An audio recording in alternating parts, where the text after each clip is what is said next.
Right now there's a lot of opportunities for our students. The construction industry is booming and they need a labor force. We have students that are entering the LIUNA, which is the Labor's International Union. We also have students that are going to the Carpentry Apprenticeship School. We have students going to the Masonry Apprenticeship School, the Heavy Operator Engineer School, as well as just entering the workforce with mom and pop type shops. It means opportunity. It means providing us with skills that we never thought we would learn. And OTech in general just gives you the opportunity to find your path. Thankfully at OTC, they give you a portfolio, which is a huge part, I think, of OTC, what they offer. And it basically, everything you're certified in, everything you've done, it's all logged, and Monty and Mr. Snell take pictures of everything.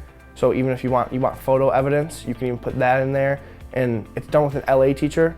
It's not just done, in your classroom by yourself, which is helpful with grammar, etc. So it gives you this portfolio, which could get you any job, but I'm using it to get into HVAC. I'm going my first semester at OCC in HVAC, or heating and cooling program, and then I'll start working as an apprentice for HVAC. There's a great amount of opportunities for our students after they leave our program. There's a huge shortage in skilled labor, and the construction boom is happening right here in Detroit right now, and we need young people to fill those voids.